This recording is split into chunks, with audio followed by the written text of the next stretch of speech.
तो हम कर रहे थे बेसिक प्रैक्टिसेस ऑफ क्रॉप्स।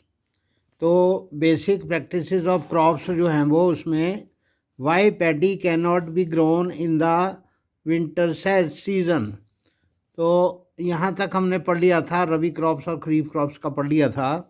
अब ये है कि paddy requires a lot of water, therefore it is grown only in the rainy season. तो पैडी जो है वो धान की फसल है, वो हमेशा उसमें पानी ज़्यादा चाहिए होता है। बीजने के टाइम पे हम पानी में खेतों में पानी खड़ा करके और उसको अच्छी तरह से, गीली मिट्टी होती है बहुत ज़्यादा, बांध साइड में लगा के पानी से भर लेते हैं, उसमें खड़े होकर धान के पौधे लगाने पड़ते हैं। तो उसके लिए बहुत सारा पानी चाहिए। तो उसका हम रेनी सीजन में, because we get more plenty of water from the rain, that is why it is grown in the rainy season. Cultivation of crops involves several activities undertaken by farmers over a period of time। तो ये पहेली का सवाल था, बूझो का सवाल था, पहेली ने उसका आंसर दिया जैसे मैंने आपको बताया था। तो इसमें आगे है जो कल्टीवेशन ऑफ क्रॉप्स होती है, उसमें किसानों को बहुत सारी एक्टिविटीज़ करनी पड़ती हैं। तो एक पीरियड होता है जिसके अंदर फसल बीजने से लेकर पकने तक, तैयार होने तक, उसमें जो टाइम होता है, टाइम पीरियड होता है, उसमें किसानों को बहुत सारे काम करने पड़ते हैं, जिन उनको हम एग्रीकल्चर प्रैक्टिसेस कहते हैं। You may find that these activities are similar to those carried out by a gardener और even by you when you grow ornamental plants in your house. तो अगर बेटे आपने कभी घर में ऐसे ऑर्नामेंटल प्लांट्स लगाए हैं, जैसे मनी प्लांट होता है और भी बहुत सारे प्लांट होते हैं छोटे छोटे, वो हम गमले में लगाते हैं। तो हमारे कईयों के घर में गार्डनर भी आते होंगे, जो हमारे घर के आगे छोटा सा गार्डन होगा, उसके अंदर हम छोटे छोटे पौधे ऐसे लगाते हैं, फूल लगाते हैं, बहारों के मौसम में गुलाब लगाते हैं, जहाँ गुलदौदी लगाते हैं। तो ऐसे जो गार्डनर जैसे एक किसान की तरह ही उसकी मिट्टी को तैयार करता है, गुडाई करता है, तो वैसे ही एक्टिविटीज़ किसानों को खेतों में करनी पड़ती हैं। दीज एक्टिविटीज़ और tasks are referred as agriculture practices. जो ये काम सारे होते हैं जिसमें फसल को बोना होता है, पहले तो मिट्टी को तैयार करना होता है, फिर फसल को बोना होता है। जैसे सोइंग का मतलब होता है फसल को बोना, और प्रेपरेशन ऑफ सॉइल, पहले हम टिलिंग करते हैं। टिलिंग का मतलब जो ट्रैक्टर के पीछे तवियाँ होती हैं, उनके साथ हम हार्ड जो सॉइल हो चुकी होती है, तो उसको पहले नरम करने के लिए या खोदने के लिए हम उसका इस्तेमाल करते हैं। ठीक है, पहले तो मिट्टी को तैयार करते हैं, फिर उसके अंदर ये एडिंग मैन्योर एंड फर्टिलाइज़र, ये दो टाइप के होते हैं। एक तो जैसे हमारा जो एग्रीकल्चर वेस्ट होता है, या गाय वगैरह भैंस वगैरह जो हम रखते हैं, उनका जो गोबर होता है, तो उससे जो खाद बनती है उसको तो हम मैन्योर कहते हैं। और जो फैक्ट्रीज़ में urea, super phosphate, nitrogen phosphate, जैसे सुपर फास्फेट, ये वाले जो फास्फोरस, नाइट्रोजन और सल्फ़र वाली, ये फास्फोरस वाली गैस ये होती हैं फर्टिलाइज़र्स। ठीक है, तो these are chemical compounds which are formed in the factories. So उसमें ऐड करते हैं मिट्टी में, और फिर जब पौधे थोड़े बड़े हो जाते हैं तो उनको तो गीला नहीं रहता। पहले जो प्रेपरेशन ऑफ सॉइल करते हैं, तो पहले भी पानी, कभी कभी पहले भी पानी खाली ज़मीन को भी देते हैं, ताकि मिट्टी जो होती है वो नरम पड़ जाए और उसको कल्टीवेशन करना या हल चलाना, उसमें प्लफिंग करना आसान हो जाए। तो उसमें मैन्योर ऐड करते हैं, ताकि जो बार बार फसल बोने से मिट्टी की उपजाऊ शक्ति जो कम हो गई है वो पूरी हो जाए। उसको यानी रिप्लेनिशमेंट ऑफ सॉइल कहते हैं इसको। इरिगेशन जो है वो सिंचाई है हमारी। जैसे खेतों में अलग अलग तरह के साधन पहले भी होते थे। दूसरे जो ऐसे इलाके हैं जहाँ पर इरिगेशन संभव ही नहीं है, ज़मीन के अंदर पानी नहीं है, तो हमारे जहाँ तो ऐसा है कि कुएं से पहले सिंचाई होती थी, रहट से जिसको पर्शियन व्हील कहते हैं उससे सिंचाई होती थी, और फिर आगे जाके बाद में सरकार ने सहूलियत दी तो लोगों ने मतलब ट्यूबवेल लगाए, उसमें ट्यूबवेल यानी कि एक ट्यूब के अंदर अभी आजकल की जो टेक्नोलॉजी है उसमें सबमर्सिबल पंप्स लगते हैं। तो पहले ट्यूबवेल के अंदर एक गड्ढा होता था, उसके अंदर मोटर होती थी और पाइप ऊपर आके पानी एक जो टैंक सा होता है उसके अंदर पानी आता है, तो उसको इरिगेशन हम कहते हैं। तो प्रोटेक्टिंग फ्रॉम वीड्स। अब जब हम अपनी जो ज़मीन है उसके अंदर जब हम फसल बोते हैं तो बेटा उसमें मिट्टी के अंदर बहुत सारे ऐसे अनवांटेड प्लांट्स के सीड्स भी साथ में मिले हुए होते हैं, तो वो जो सीड्स हैं वो भी साथ में उगाते हैं, तो वो हमारी फसल का नुकसान करते हैं। तो जैसे हमारी जो फसल के लिए जो न्यूट्रिएंट्स उनको ज़मीन में मिलने चाहिए, जो water and minerals this absorb from the soil and the another unwanted plants जो हैं वो उनको हम वीड्स कहते हैं, उनको हम रिमूव करते हैं। तो उसके लिए हम केमिकल्स भी यूज़ करते हैं और उसको हाथ से भी निकालते हैं।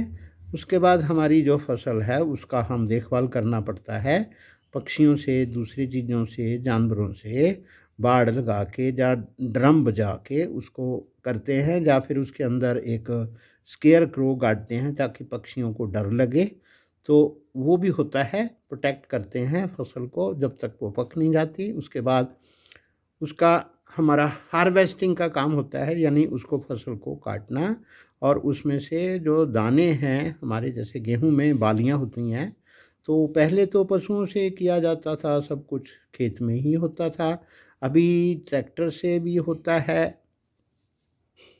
एक मशीन होती है जिसको थ्रेशर कहते हैं, तो उसके अंदर उसकी फसल की कटाई होती है, उसके अंदर पंखा लगा होता है, तो दाने और जो हस्क है उसकी जो खाली फोकट का सामान है वो अलग हो जाता है, तूड़ी जिसको कहते हैं, वो अलग हम करते हैं। तो जैसे पैडी के लिए हम उसके लिए अलग से जो उसके पौधे होते हैं उनको ड्रम पे बजा के उसको जो सीड्स होते हैं उनको अलग कर लेते हैं, पराली अलग हो जाती है।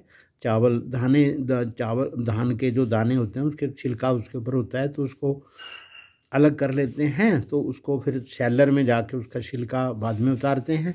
तो हार्वेस्टिंग में आजकल ऐसी मशीन्स आ गई हैं जो कंबाइंड मशीन इसको कहते हैं, उसके अंदर so many tasks are done in the same machine, cutting of the plants and separating seeds from the husk is done, यानी कि उसके अंदर पौधों को काटते हैं और एक लेवल पर काटते हैं, बाकी का ज़मीन में रह जाता है, तो उसके ऊपर से जो दाने हैं वो अलग मशीन के अंदर ही इकट्ठे हो जाते हैं, तो उसको हम सीधा घर ला सकते हैं। तो बेटा ये जो एग्रीकल्चर है इसमें जो फसल हम बोते हैं तो हमने किसान ने उसी के ऊपर उसका पूरा दारोमदार रहता है, तो उसने वो जो उसकी फसल है उसको उसने साल भर यूज़ करना है, तो उसको वो स्टोर करेगा। तो उसमें सीलोज वगैरह होते हैं जो उसमें स्टोर करता है, तो ठीक है। उसके बाद ये है आपका, ये जो सारे मैंने अभी आपको समझाए, ये जो एग्रीकल्चर प्रैक्टिसेस हैं वो हम आजकल ये करते हैं। तो बच्चों को इसके बारे में पूरा जानकारी अगर लेना है तो हमें खेतों में जब फसल कटती है तो हमें देखना चाहिए, हमारे पास इतना समय तो होता है। आजकल बच्चे ज़्यादा जो इस बात पर ध्यान नहीं देते, तो लेकिन अगर हमें पता होगा तो अच्छा होगा, ठीक है। ये है preparation of soil, one of the methods to हमें मिट्टी को जो नरम करना पड़ता है। जैसे preparation of soil is the first task before growing of crops. One of the important task in agriculture is to the soil and loosen it। तो जहाँ पौधे ने ज़मीन में उगना होता है वहाँ पर उसकी जड़ों ने ज़मीन के नीचे जाना होता है।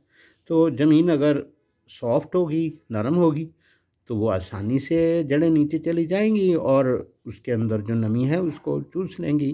तो रूट्स जो होती हैं वो डीपली पेनिट्रेट करती हैं। पेनिट्रेट का मतलब खुब जाती हैं, उसके अंदर चली जाती हैं सॉइल के अंदर। तो सॉइल अगर लूज़ होगी तो जड़ें आसानी से नीचे चली जाएंगी, और जड़ें जो होती हैं पौधे में, जो पौधा जड़ बना लेगा और उसको वो फर्मली खड़ा भी हो जाएगा। ठीक है। तो लूजन सॉइल जो होती हैं उसमें एक दूसरा फ़ायदा ये होता है कि हमारे जो मित्र कृमि होते हैं, जैसे अर्थवर्म होता है या माइक्रोब्स होते हैं, वो भी अब उसके अंदर प्रेजेंट होते हैं, तो उनके आने जाने के लिए जो रास्ता बन जाता है वो अंदर रहते हैं। हमारे फ्रेंड्स हैं फार्मर के, वो भी उसको सॉइल को थोड़ा नरम करते हैं, ऐसी बात नहीं है। तो उस दूसरा बात है कि पौधों के अंदर जो पहले वाली जो क्रॉप है उसकी जो जड़ें रह गई हैं या उसका कुछ ऐसा पार्ट रह गया है, तो उसको भी वो खा के उसकी ह्यूमस बना देते हैं, जो हमारे नए वाले पौधे जो हैं वहाँ से उसको अपने न्यूट्रिएंट्स को ले लेते हैं।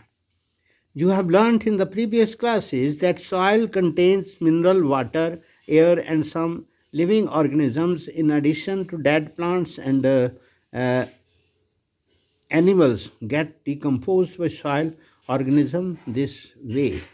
Various nutrients in the organisms are released back into the soil. These nutrients are again absorbed by the plants.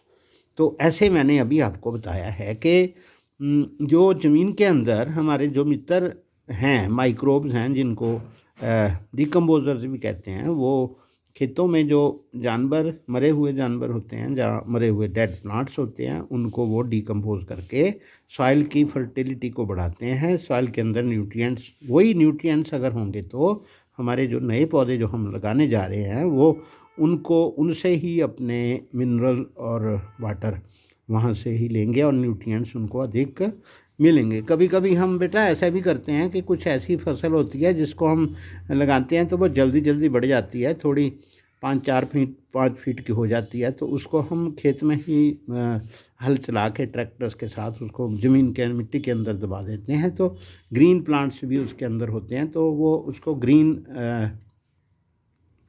Green manure उसको कहते हैं। वो भी गडोए वगैरह जो होते हैं, जो माइक्रो ऑर्गेनिज्म और अर्थवर्म जो होते हैं, वो भी टर्निंग की हुई सॉइल के अंदर उसको मिट्टी के अंदर न्यूट्रिएंट्स जो होते हैं वो भी पौधों को मिल जाते हैं। तो ऐसे हमारा ये काम होता है।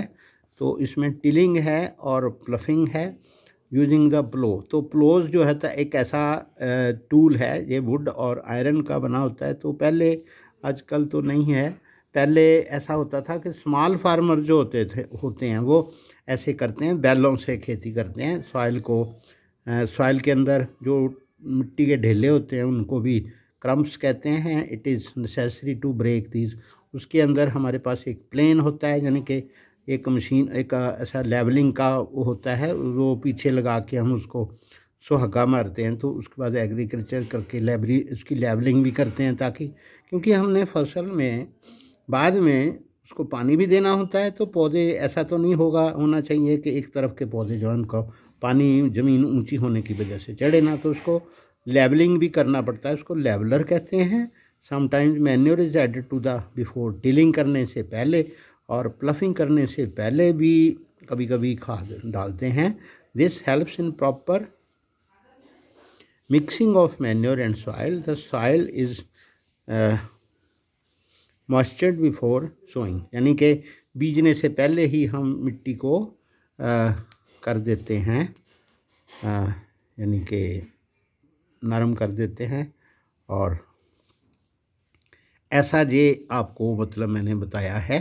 तो हमने ये सारा इसमें किया है कि मिट्टी को हमने तैयार करना है, उसके अंदर हल चलाना है, उसके अंदर पानी देना है, उसके अंदर मैन्योर डालनी है और उसके अंदर खाद डालनी है। तो ये जो सारा एग्रीकल्चर में आता है, तो एग्रीकल्चर प्रैक्टिसेस के बारे में अभी मैंने आपको बताया। I hope you may understood. तो इसमें से अगर आपको कोई बात समझ में नहीं आई तो आप मुझसे बार बार पूछ सकते हैं। ओके।